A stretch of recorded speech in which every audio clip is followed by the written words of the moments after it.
Luke chapter 2, the first 7 verses. In those days, a decree went out from Caesar Augustus that all the world should be registered. This was the first registration when Quirinius was governor of Syria, and all went to be registered, each to his own town. And Joseph also went up from Galilee, from the town of Nazareth, to Judea, to the city of David, which is called Bethlehem, because he was of the house and lineage of David, to be registered with Mary, his betrothed, who was with child. And while they were there, the time came for her to give birth, and she gave birth to her firstborn son, and wrapped him in swaddling cloths, and laid him in a manger, because there was no place for them in the inn.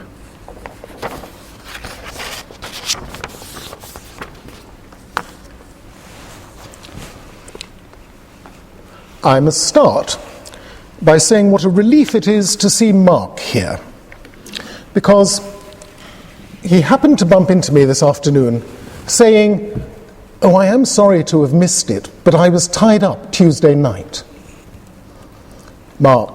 Mark this. These First Wednesday talks truly do what is said on the tin. They take place on Wednesday, and they take place in the first week of the month, which is what gave me the chance, speaking here 2 years ago in December 2013, to scrutinize the Christmas story, assess whether it is or isn't credible historically. That's seldom a priority when Christmas is usually considered in the run-up to the festival or on the day itself. Understandably, a more positive rather than an analytical message is preferred then. Such issues, though, should be taken seriously some time or other, as the story is open to questions as regards dating, genealogy, originality, compatibility internally and externally with secular sources, and so on. Left unanswered, those might well invite skepticism, unnecessarily. As we saw, once the difficulties are admitted, if they're thoroughly examined, Christianity can give a satisfactory response. Not that we can be cut and dried on all the details. It'd be nice to pinpoint the exact year Jesus was born, but it's sufficient to be certain he was. Our claim isn't to know everything about which we might be curious, only that what we read in the Gospels does hang together, and so we needn't doubt that in all essentials it's true. The Word did become flesh and dwell among us. Presumably, you'll not want me to go over that same historical sort of ground again. Yet, there was one point learned from the late Carsten Peter Theda, which I'd half intended making 2 years ago. In the event, I didn't, because the Christian position isn't actually reliant on it. But it's supportive and suggestive, and by coincidence, it involved today's date. Still not widely known, some documents were published 25 years ago, unearthed by Israeli soldiers using minesweepers to search the Dead Sea caves. In one, now called the Cave of Letters, material was found relating to a woman from a little south of there, called Babata. A supporter of the Jewish revolt, she'd gone to the caves after being widowed, taking, amongst other things, her legal documentation, dating back almost 4 decades, a cache of 37 manuscripts, some in Aramaic, some Nabatean, some in Greek. One of the latter, classified as Papyrus Yedin 16, records 3 things that simply jump out at us. First, Babata and Judah ben Eliezer, her husband, actually her second husband, had been required to leave where they were living and travel to where she'd had her original property. Second, that was done to register their joint ownership for tax purposes, as was attested on the equivalent of today's date, December the 2nd. Third, the document begins in a most formal manner, citing the full titular address of the emperor, consuls, legates. Aren't the parallels striking? Although from 127 AD, a century or so after Jesus' time, they do strongly confirm the process and formulas in Luke's account aren't so strange and singular as some critics have thought. Previously, the reference to Quirinius was puzzling, but now it seems Luke was following a standard format. That was Carsten Thieder's point, and we might go a step further. The term used for Babette's registering is apographestai, the same as Luke uses in describing a situation in which everyone was taxed. What if he didn't mean everyone, in the sense of every single person throughout the whole country all at the same time? Something rather hard to picture. What if Luke only meant everyone whose changing circumstances necessitated it, not a universal census, just particular couples with property interests in different places going to register as and when their specific changing circumstances obliged them? Maybe, at a given moment, it might have been, as in Babette's case, just a single couple. Would that alter anything essential in the Christmas story? It would mean no room at the inn wasn't because Bethlehem was teeming, as is commonly supposed, although you'll notice Luke doesn't say anything of the sort. Instead, Mary and Joseph maybe were turned away for the obvious reason that her unmarried pregnancy was a conspicuous scandal. That's only a small what-if, plausible because of the Babette findings. What if we venture a whopping, and admittedly a wholly hypothetical what-if? What if Jesus was never born? How would the world be different? How would religion be different? How would you and I be different? Mulling that over may bring home why Christmas matters. Were I teaching, I'd probably set it for you to do for homework. Except, put like that, it's too abstract. Let's raise the same issues, neither hypothetically nor rhetorically. Let's review what's so different, concretely different, in Christianity. To begin with, we should clarify two things about religion's similarities. Religions overlap. There are ideas in common, shared themes, doctrines, even core doctrines duplicated. Hardly surprising, since more recent religions have appropriated elements from Christianity.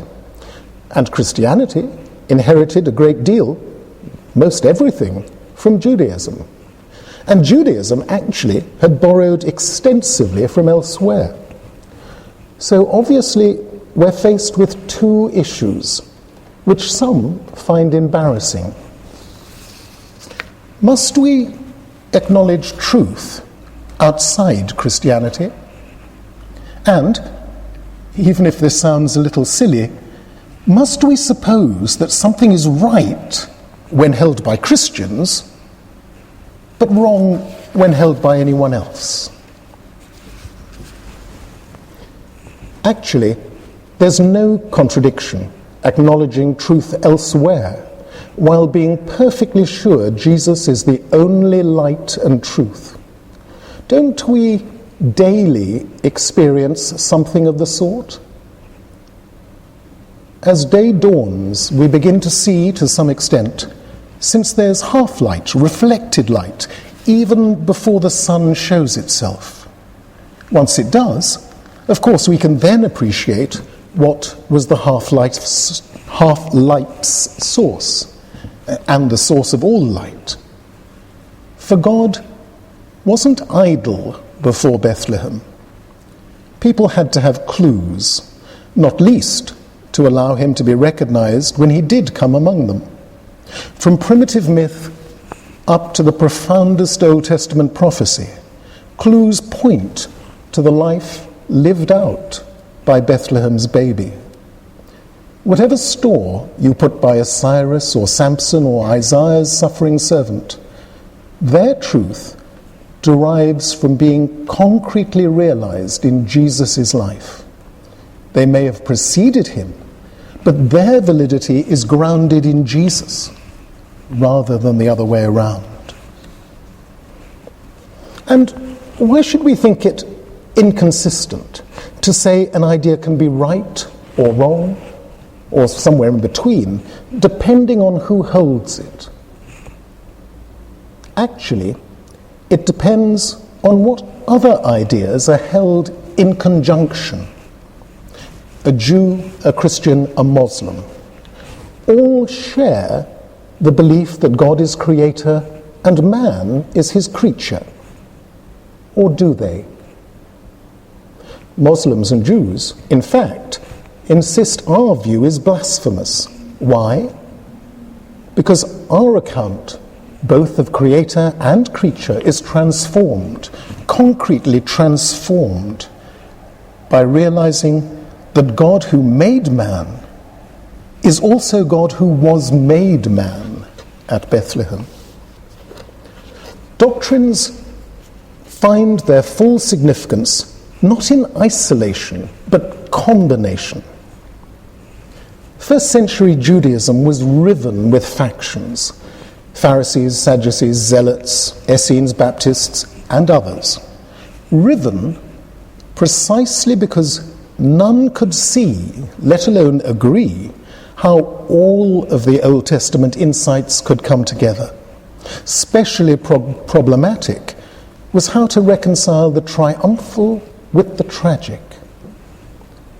Therefore, it was a sad irony when those Jews who rejected Christianity justified doing so on account of the cross being a scandal. A sad irony, since that's precisely the place, the only place, where all those themes do unite and become one and the same. The Magi had the clues, or the three biggest anyway. But only after Jesus' life work was complete was it discernible how gold of sovereignty, frankincense of priesthood, myrrh of death combine in his person. For God's purpose wasn't to instruct or inspire or install a regime. It was to save. God saves is what Jesus' name means. And that aim is achieved in redemption, wherein his triumph is accomplished by his sacrifice. And his sacrifice is by his self-sacrifice. And thus, Jesus' self-sacrifice is sovereign triumph. His sacrifice is self-sacrifice, is sovereign triumph. It goes round in one circle. All salvation's notes resound as one at Calvary. Now, how is Christianity different? And what dilemmas does that pose? From the Christian appreciation of God, three things follow. First, Christianity is so different, it may be clearer not to consider it a religion. Second, Jesus is so different, it may be clearer not to consider him a Christian. Third, Christians are so different. It may be clearer not to consider me as me. Underlying their rituals, their rules, what religions aspire to is contact between man and God. Yet how can that be?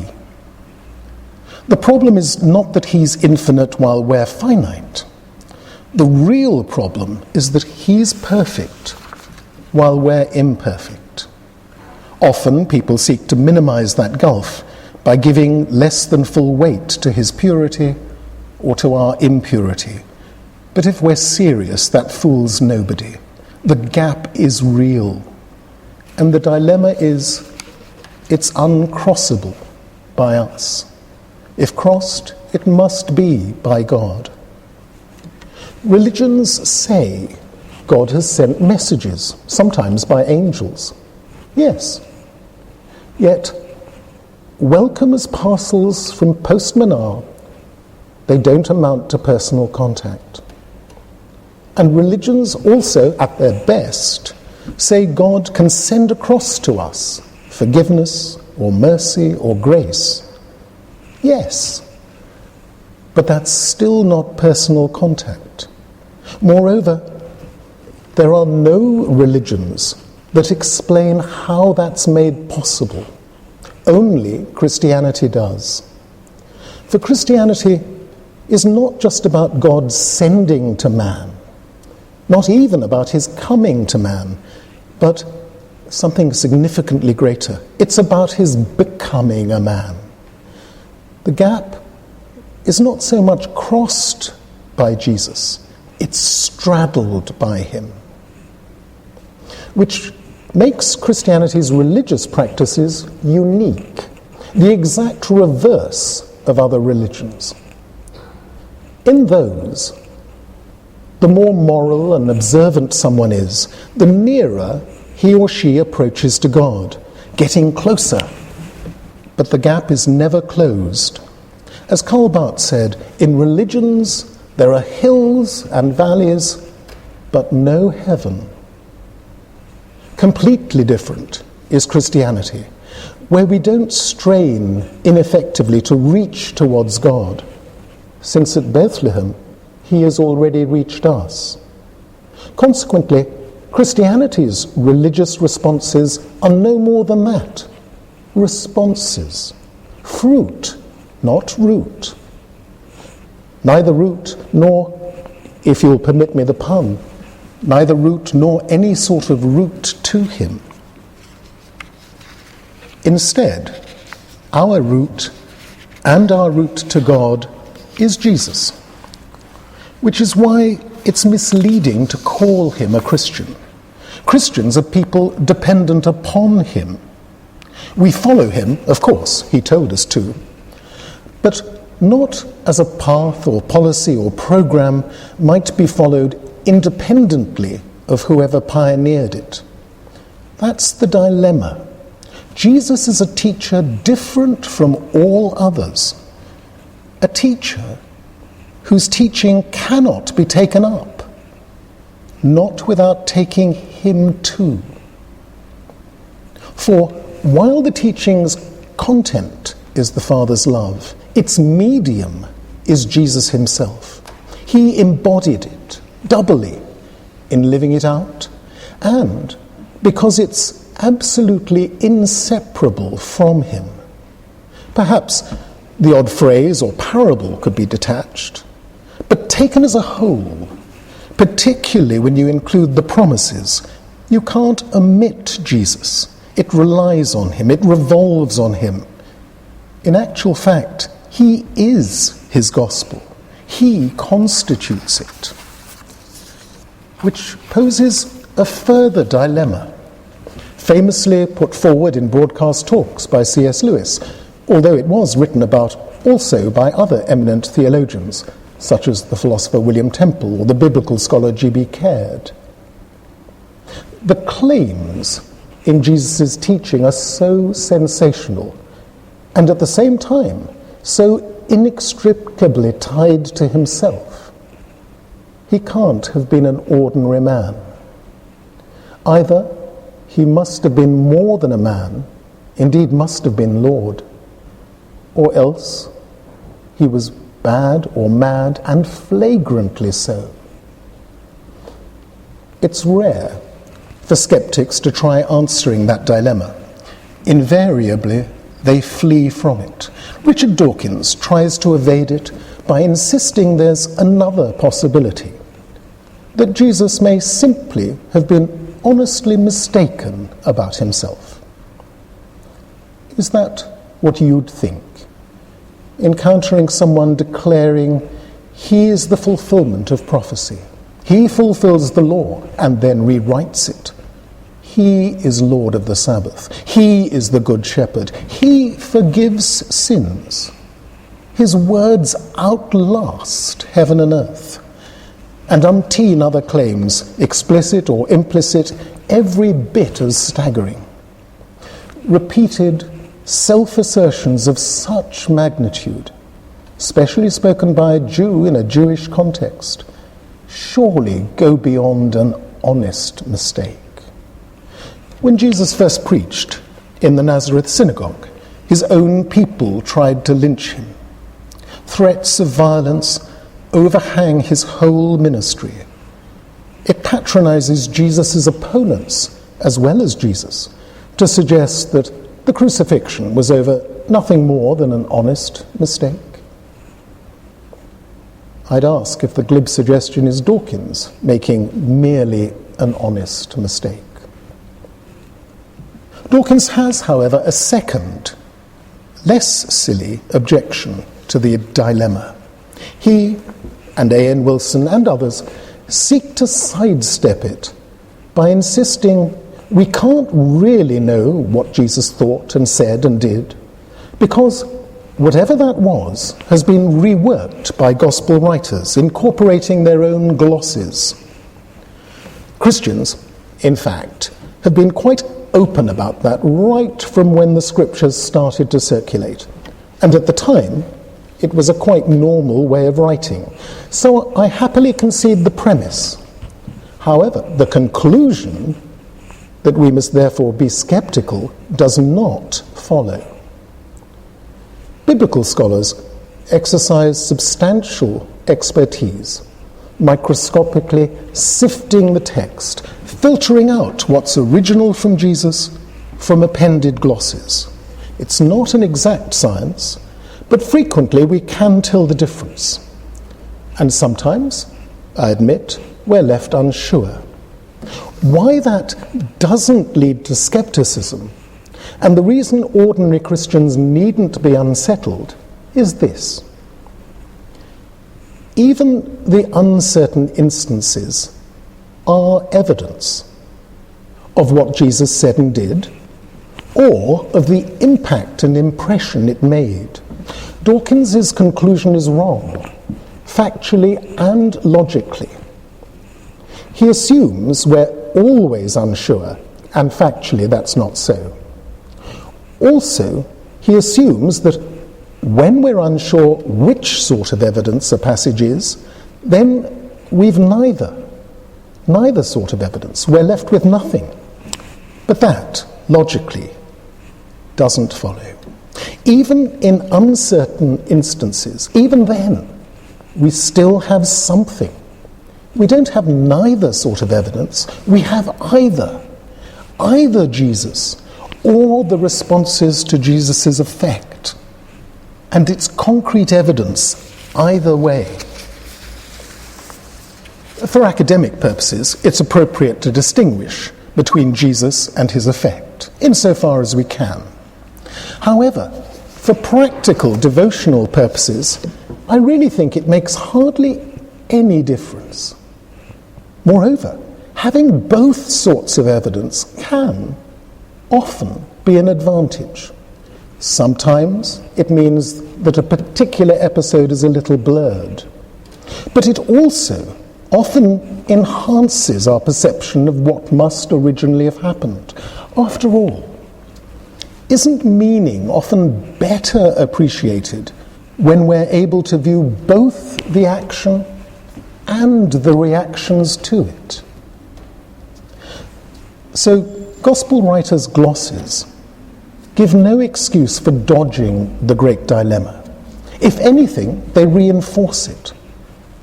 For what glosses illustrate, beyond doubt, is that those who responded by deciding Jesus is Lord found that that wasn't the reflex of a moment. Rather, it proved a lasting conviction, throughout their lives growing only greater and greater, a conviction they were keen to pass on. Christians are those who respond to the dilemma by recognizing Jesus as Lord, which changes them. Spiritually, Christians are no longer the people they were before. We're born again. We're in Christ. We are a new creation. We'll even in heaven have new names.